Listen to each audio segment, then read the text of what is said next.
The sky above Wembley cracked with light and thunder, not from weather, from sound. From 72,000 voices roaring in perfect rhythm as Freddie Mercury strutted across the stage like a lightning bolt made flesh. The stadium was alive, not filled, not packed, possessed by the energy of a Queen show in its prime. Musical note. All we hear is Radio GAGA, musical note. The crowd clapped with military precision, hands pounding the air like a living wave. Thousands of fists, thousands of hearts, thousands of eyes glued to the man in tight white jeans, yellow military jacket, and that unmistakable mustache. All sweat, swagger, and soul. Freddie raised his mic stand like a weapon, spun on his heel, grinned. He was in full command, until a figure in black ran onto the side of the stage. No one ever interrupted Freddie mid-performance, not even crew. But this man was moving fast, eyes locked on Brian May. He didn't go to the guitarist. He went straight to Freddie. Security lunged from the wings, but the man reached the front edge just in time to hand Freddie something, a small, deep blue box, before vanishing into the shadows. Freddie blinked. The band played on. The audience kept clapping. For a second, he just stood there, the box in one hand, mic in the other, like someone had hit pause on his body, even while the song surged around him. Then he looked down, opened it. Inside, a silver chain, a locket, polished but old. Freddie's breath caught in his throat. He touched the clasp. It opened with a soft click, and inside was a black and white photo, worn at the edges, slightly yellowed. A young Freddie, barely 18, smiling beside another boy, long dark hair, clear eyes, one arm slung around Freddie's shoulders. Freddie stumbled back a step. For a second, the stage lights blurred. He knew this photo. He knew that face, but it wasn't possible. That picture had been gone for years. He'd lost it in the move from Kensington. He hadn't seen that boy since. The crowd began chanting again. Radio GAGA. Radio Goo Goo. Freddie didn't respond.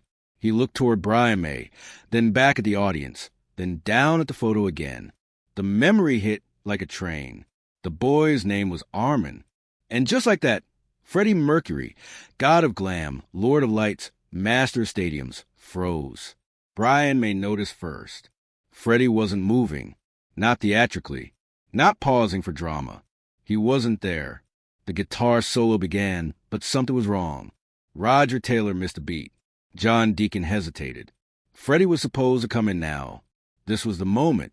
Instead, he stared down at the locket like he'd seen a ghost. The crowd began to shift. Hands fell to sides. Cameras lowered. Whispers rippled across the sea of people. Then Freddie turned and walked away. Just like that, in the middle of the song. He handed the mic stand to a stunned crew member and vanished into the wings. Backstage, the noise faded into a muffled pulse. Freddie didn't speak, didn't look up. He walked past crew, past sound techs, past confused assistants.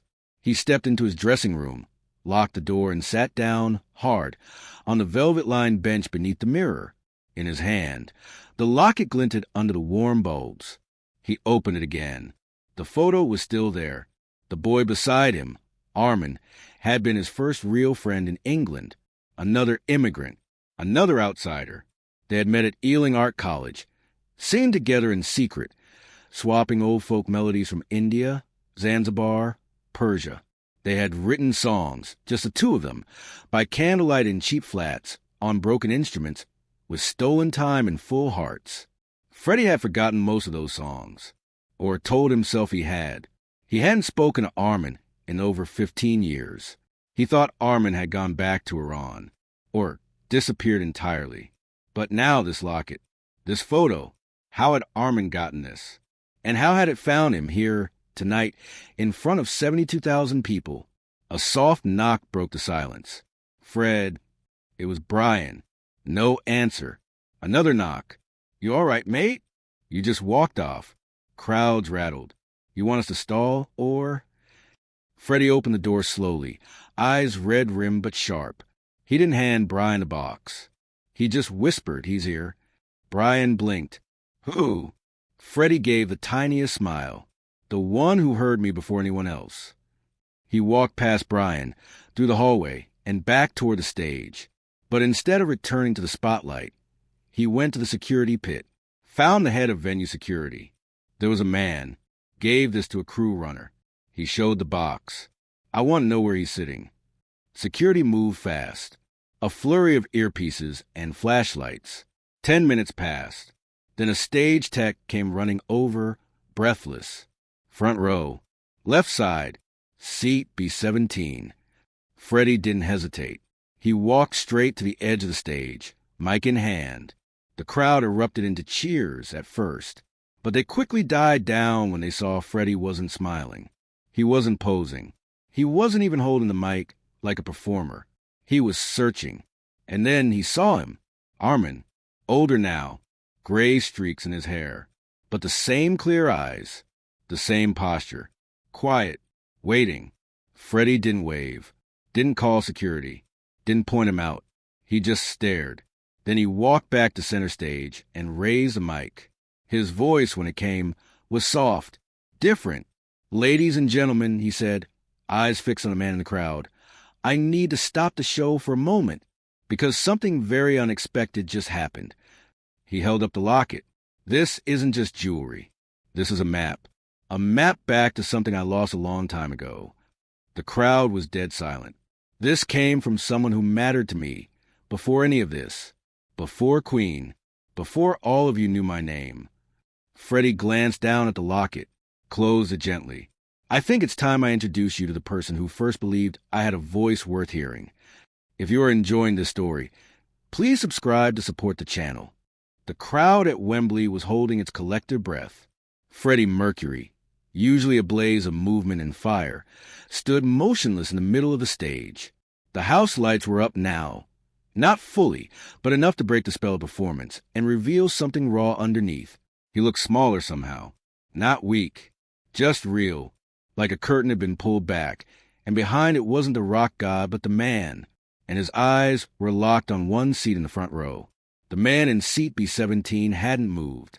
He sat still, not drawing attention, as if hoping this moment would pass. But Freddie wasn't letting it go. Not this time.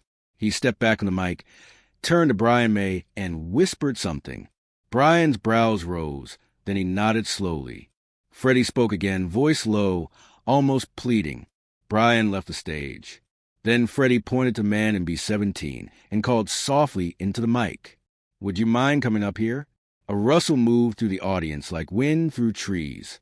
The man hesitated, then stood. Even from a distance, the change in Freddie's face was visible, something between disbelief and overwhelming relief. The man climbed the short steps to the side of the stage. A security guard started toward him, but Freddie waved him off. "It's all right," he said. "He's waited long enough." When the man reached him, Freddie didn't say a word. He just looked at him. Really looked, for the first time in 2 decades. Then he laughed.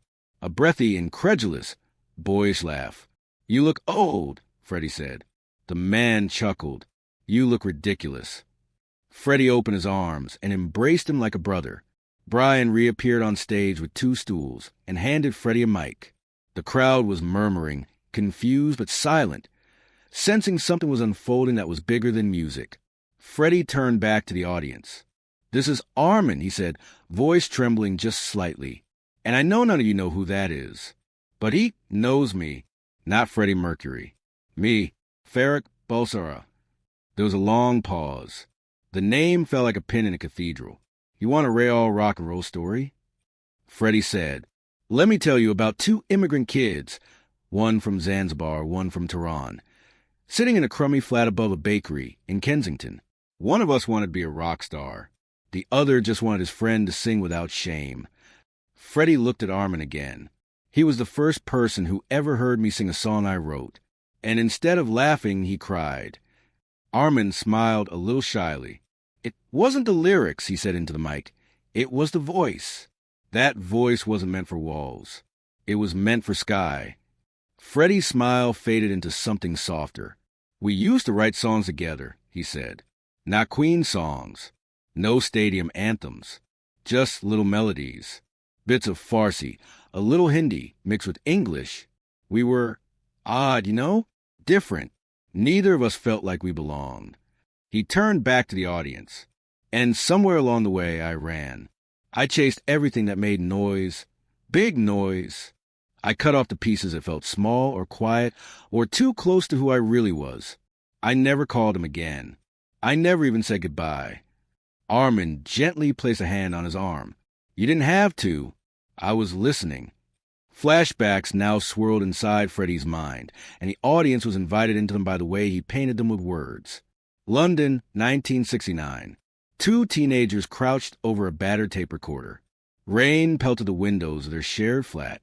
A single candle lit the room as Freddie strummed 3 broken chords on a nylon string guitar, while Armin hummed a haunting tune, eyes closed. This is no good, Freddie had muttered.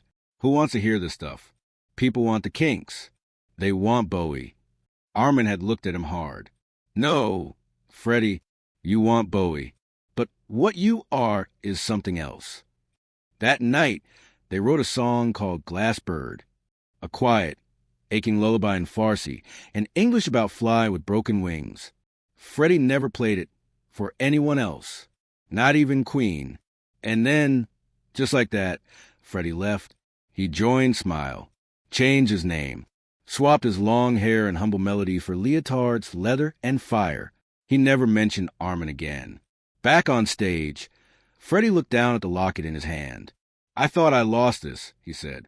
But it turns out he kept it. All this time. He turned to Armin. Why now? Armin hesitated. Because I heard something in your last few albums. Something empty. I thought maybe you forgot where your voice came from. Freddie's eyes filled. He nodded once. You were right. The band stood silently at the back of the stage, watching. No one rushed the moment, not even the crowd. It was like the entire stadium was sitting in that Kensington flat now. Quiet, flickering with candlelight, listening to two friends reconnect through the ashes of time. Freddie turned to Roger. Give me the acoustic. The audience gasped.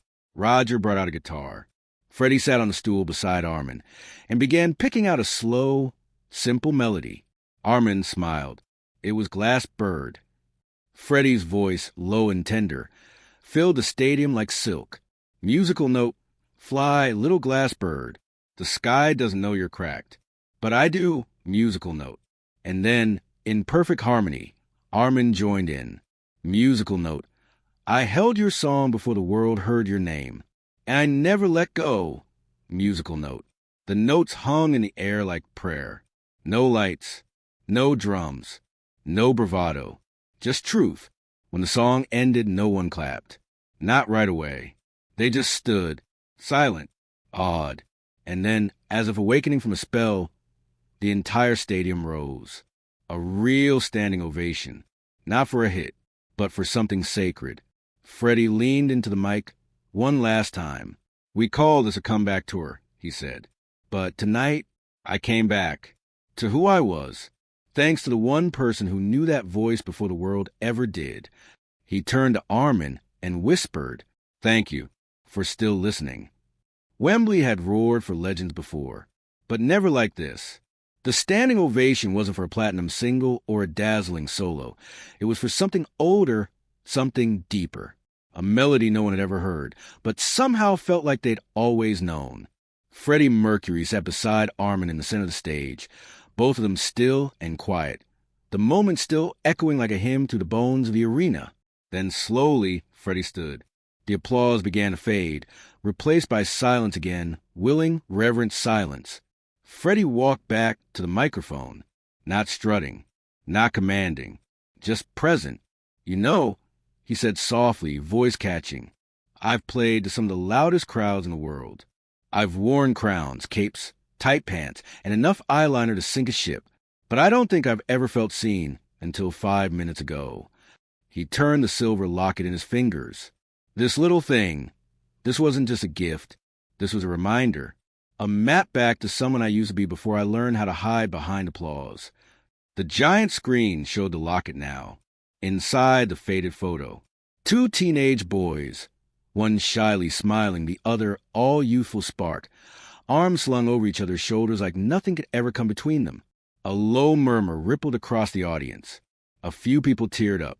Others just stared. Something about the image felt achingly familiar, like childhood, like innocence, like memory itself. I got that photo taken the day I told Armin I was auditioning for a rock band, Freddie said. He gave me his blessing, said I was born for stage. But what I didn't tell him was that I already knew what the band wanted me to be. He glanced at Armin. They wanted spectacle, swagger, noise, and to do that, I thought I had to cut pieces of myself off. My roots, my softness, my weirdness. He looked out across the stadium. Maybe you understand that. Maybe you've had to do it too. A murmur of agreement from the crowd. Quiet but real. I buried songs that didn't fit. Whole languages. Whole emotions. I told myself the world only wanted the powerful bits of me, not the quiet ones. He held up the locket again, but this brought those pieces back. He walked toward Armin, voice still soft but steady. You don't know this, but the day I moved out of our flat, I left that locket on purpose. Armin looked up, surprised. Freddie nodded. I was scared. Scared that if I took it, I'd remember too much. I thought letting go meant I could become someone. The pause that followed was thick, vulnerable, and real, but all I did was lose someone. Armin stood slowly, his voice low but firm. You didn't lose me, Freddie. You just stopped looking. Freddie winced, not out of anger, out of shame. The audience watched as two men, once boys, tried to rebuild a bridge in front of 72,000 strangers. No pyrotechnics, no costume changes, just truth. Freddie stepped forward, hands trembling slightly. I've always had people around me, he said.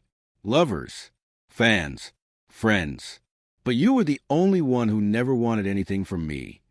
He looked at the audience. You want to know what he did for me? Armin didn't just hear my first songs. He held them, encouraged them, sang harmony.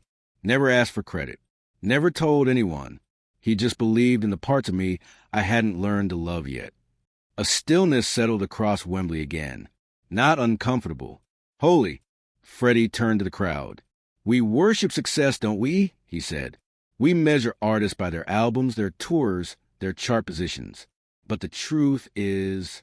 He looked back at Armin. The real success is having one person who sees you before you become anything. Armin finally stepped to the mic. I didn't give you a gift tonight, he said. I gave you back something you gave me a long time ago. Freddie blinked. What? Armin smiled. You gave me freedom.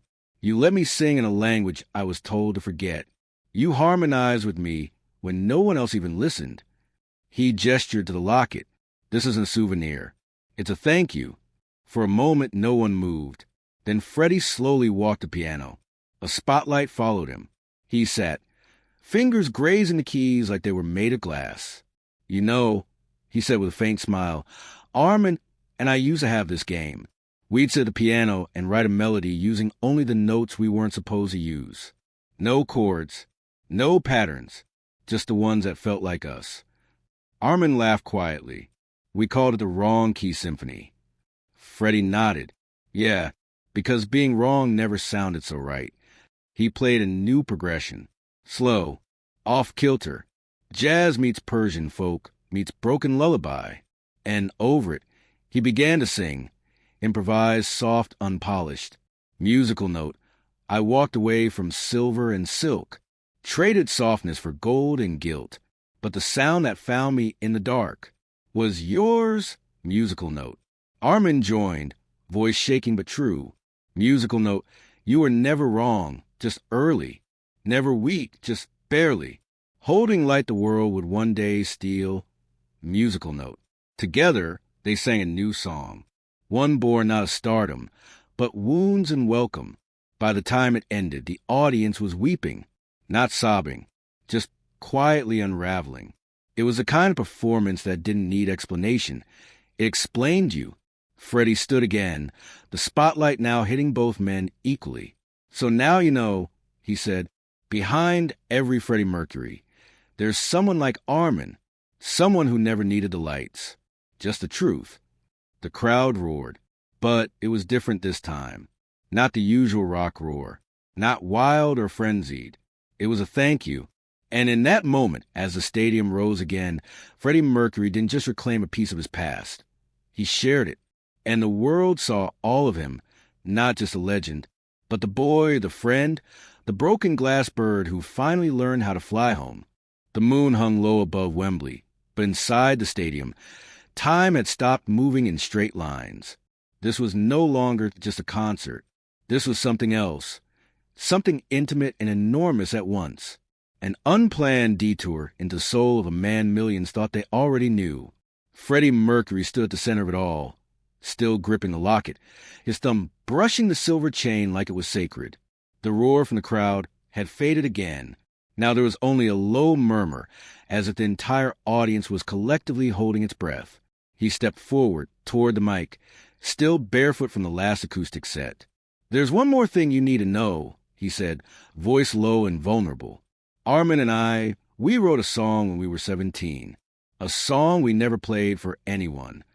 He glanced back at Armin, who stood to the side of the stage, hands clasped tightly in front of him, as if still trying to shrink from the spotlight. "I buried it," Freddie continued. "Literally. I left the only copy behind when I moved out. I told myself it wasn't good enough, or that it didn't fit. But the truth is," he hesitated, "I was ashamed. Not of the song. Not of Armin. I was ashamed that something so honest came out of me." He smiled faintly, but it didn't reach his eyes. You see, before the leather, the strobe lights, the thunderous applause, there was just this one quiet, strange melody, a song written by two brown-skinned boys in flat that smelled like damp books and instant coffee. The audience didn't cheer, didn't scream. They listened. Freddie reached down and lifted something from atop the piano, a folded piece of yellowed paper, creased so many times it looked like it might fall apart. He held it carefully, like parchment from a forgotten time. "I don't know how he still had this," Freddie said, "but he gave it back to me tonight. Lyrics, melody, our fingerprints still on it." He looked out at the sea of upturned faces. "And now, I want you to hear it." He sat at the piano again, lights dimming around him until only a soft amber glow lit his face and hands. Armin remained at the edge of the stage, silent, but his eyes shone. Freddie began to play, slow, minor chords with strange modulations that tug at something ancient and aching. The melody was unlike anything Queen had ever performed. It didn't seek to entertain. It invited. Freddie began to sing, his voice not booming but whispering, as if singing a lullaby to one person only. Musical note, we built our voices in shadow, folded them under the floor. Two boys with stolen languages, dreaming through a borrowed door. Musical note. His accent slipped in and out, traces of Zanzibar, India, and London blending into something that felt like a homeland, even if it had no flag. Musical note. You showed me how to echo pain, to let my silence speak.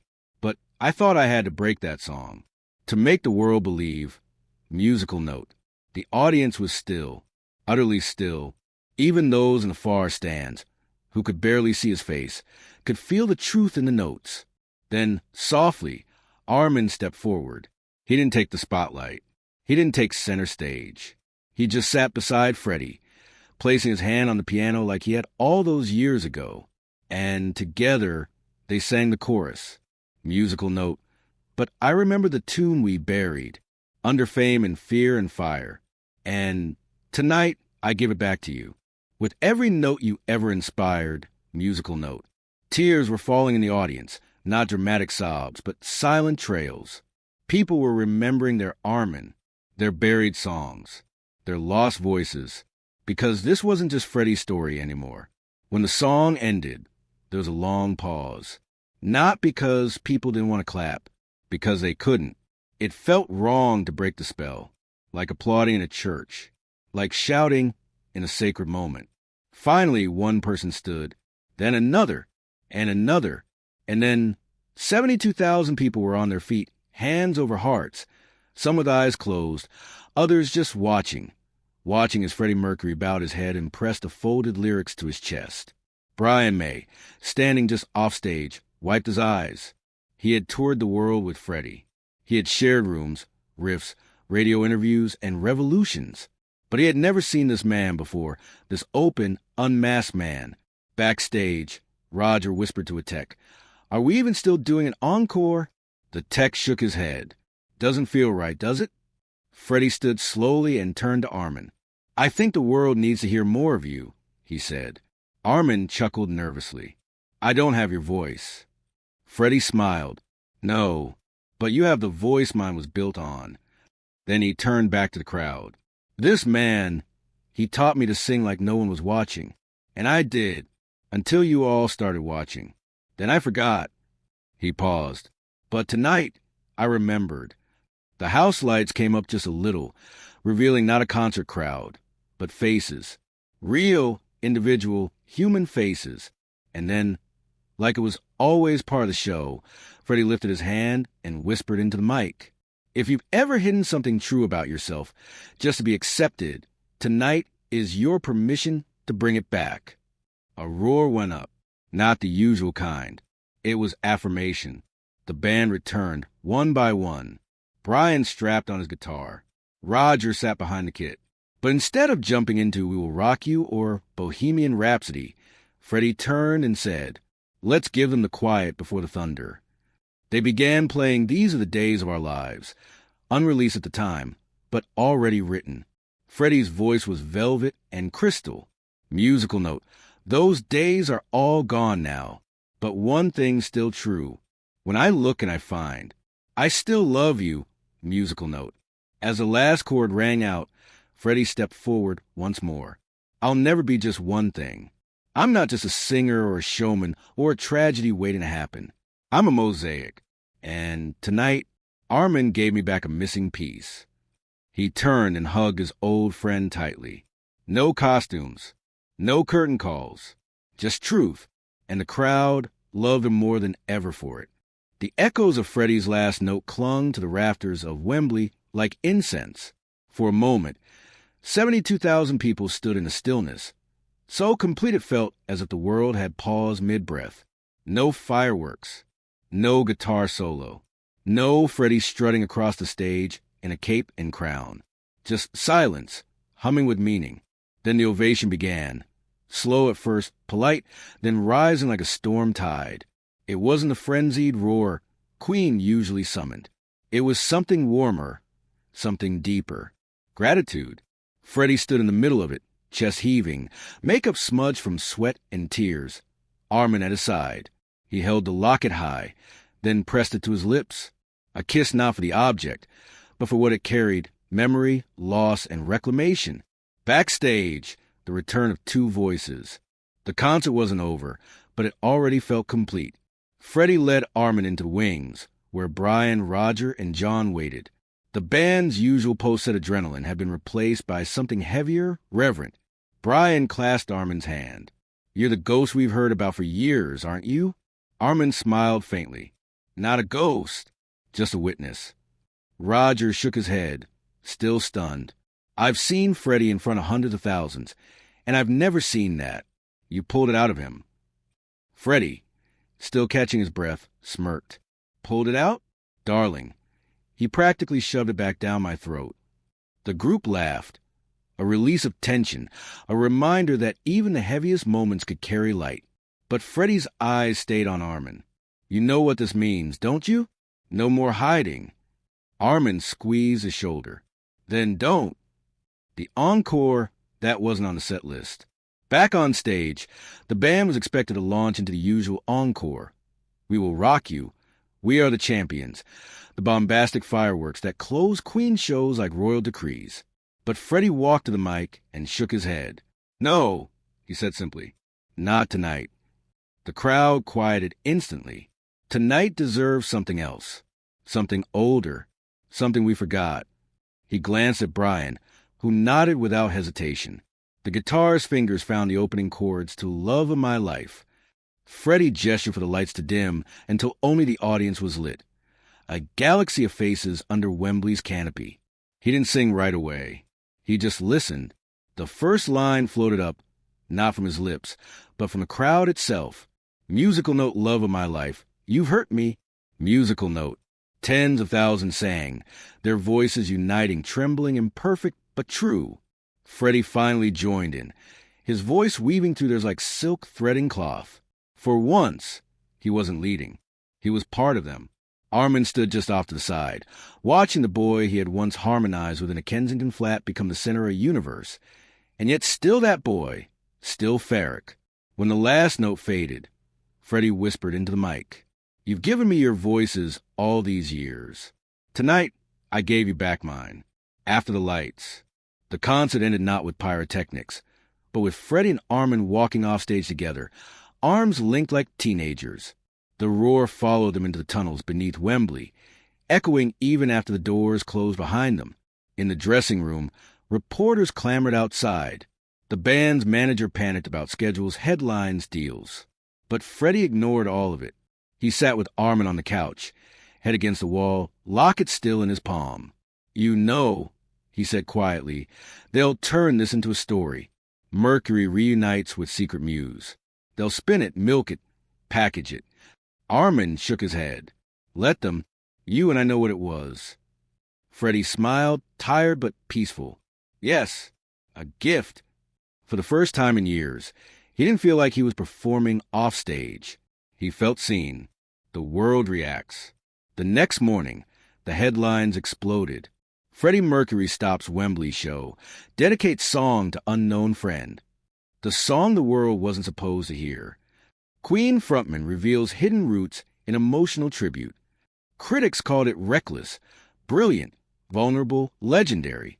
Fans traded grainy bootleg recordings of the improvised song. Radio hosts debated who Armin was.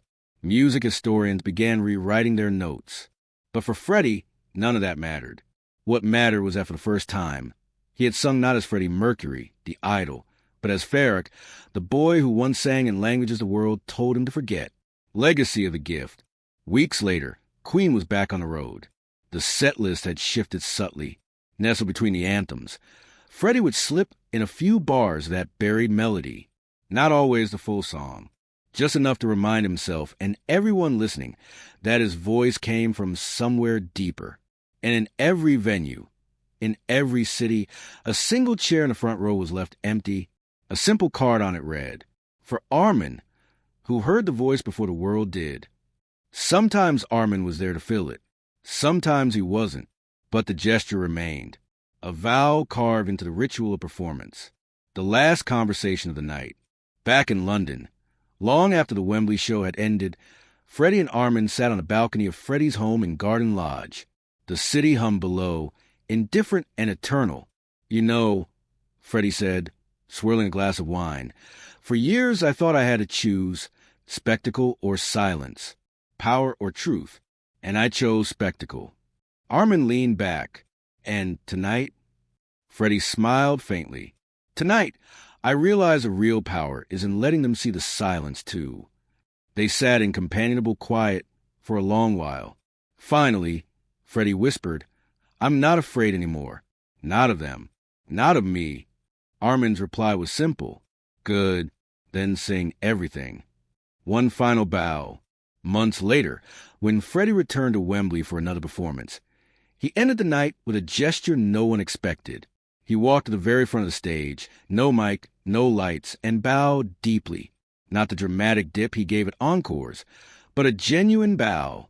"For the voices behind the voices," he said softly, audible only to those closest. And in that moment, the legend folded into the man into the boy into the friend.